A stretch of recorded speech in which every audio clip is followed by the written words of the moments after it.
It's a joy to be with you. It's Mensah Oteh, and I will be talking about how to achieve your financial goals. And I'll make it very practical, but also very specific. Now, to make it tangible and realistic, we're going to assume that this is a financial goal for 1 year. So we're going to start by saying this is January the 1st, and you're about to set your goals for the whole year. And you start by saying, by the 31st of December of that year, I want to be earning a certain amount of money.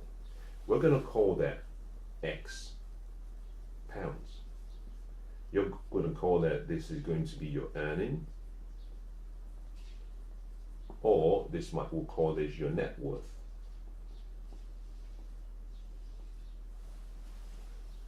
To achieve your financial goals, you have to have clarity about what you want.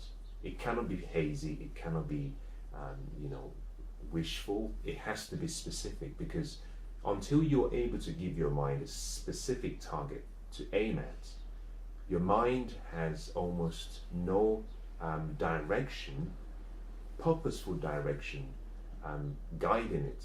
So you need specificity in what you want, and that begins by simply deciding exactly what you want. Now, to decide exactly what you want, you need two very important factors. Very important factors.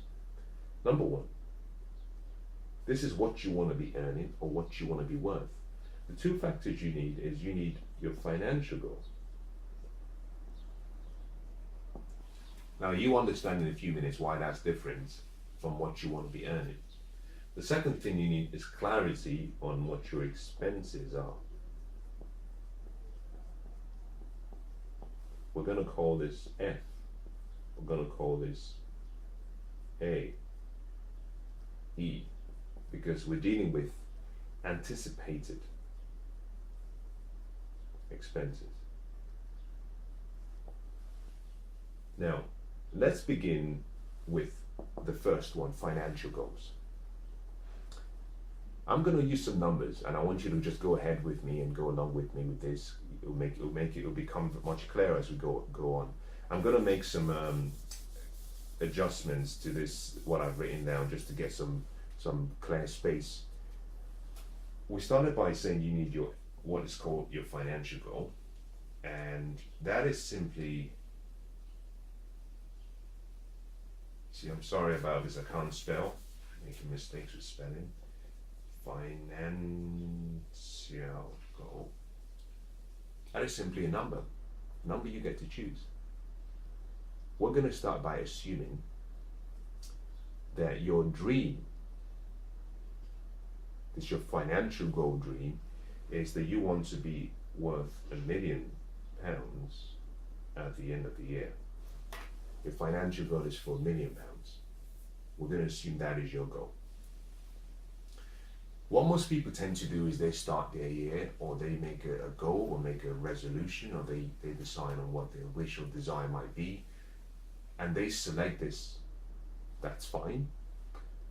The problem with just choosing this goal and working towards achieving this goal is that when you get to the destination, what you'll find is that what you have will be less than what you had in mind at the start.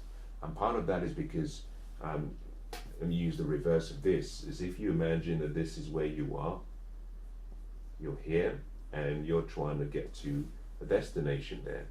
What you've got to understand is between where you are and there will be a number of obstacles you have to overcome. There will be a number of steps you have to take. There will be challenges and setbacks that you must master. And part of that journey will require the investment of your time, your resources, sometimes your money. In so many other cases, it might even involve some wisdom on your part, learning. And you have to start by identifying what those obstacles might be. Now, those obstacles is what I call your expenses. Now we're dealing with finances, so it's very easy.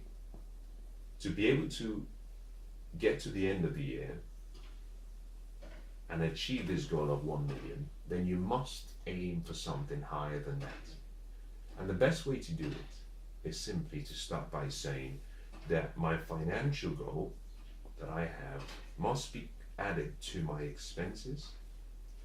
We call that AE, which is anticipated expenses, to give me what I want to earn. So if 1 million is your financial goal, then you must add this 1 million to your expenses. So your task will be to discover and identify what your expenses every month would be. And your expenses every month is simply identifying what we call your liabilities and your personal expenses.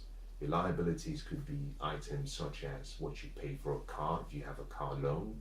It could also be what you have in case you have any other loans. It could even go as far as your home, because your home, whilst it's an investment, could be a liability if it's costing you money. So if you identify all of your liabilities and you add that total amount to your personal expenses, and your personal expenses will cover items such as utilities bills, transportation costs, feeding, sustenance, and all of that.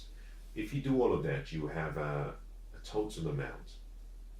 Now let's assume that every month your expenses is £1,000. This means that over a year that you would have an expenses of 12,000. This is per annum. Therefore, your actual financial target should be 1 million plus 12,000, which would give you 1 million 12,000 pounds. This becomes your target, not the 1 million, because if you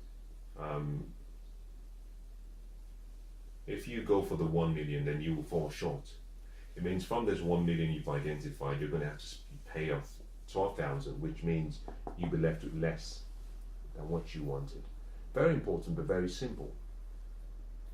So in your financial life, every time you want to set a goal for yourself, that could potentially be a monthly goal that you want to set. That could also be a yearly goal you want to set. But you have to start by identifying what your expenses are. What are the obstacles that are going to be on your way? And what will be the cost? There has to be a cost in time, but also in labor. Once you've identified that cost, add that amount to your dream financial goal, and that will give you your target financial goal. So in principle, what we've really talked about here are 3 key words. Now let me write this down for you. The first is financial goal.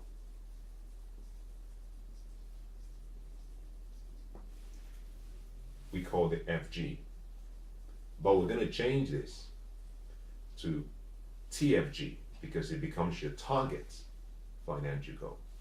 The second is your financial goal,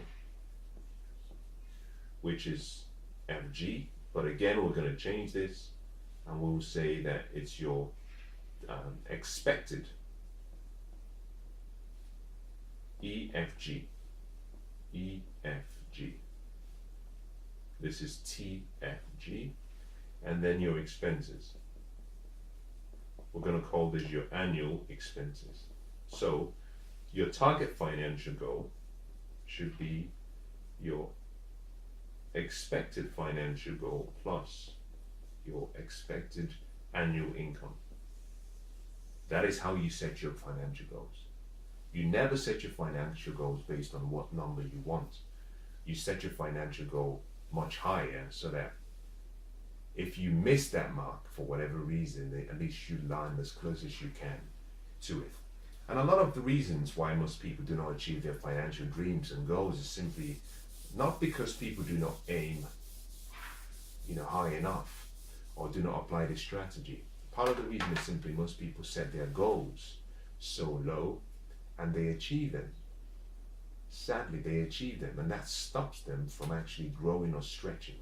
And I believe if you're not living on the edge, that you're taking up too much space. You've got to be around the border of your comfort zone and pushing yourself beyond what you're used to so that you can start to stretch and grow.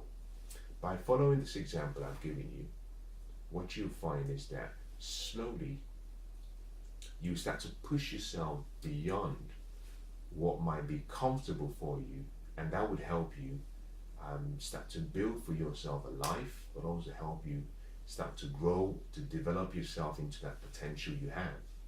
And if you do that, you'll find good success.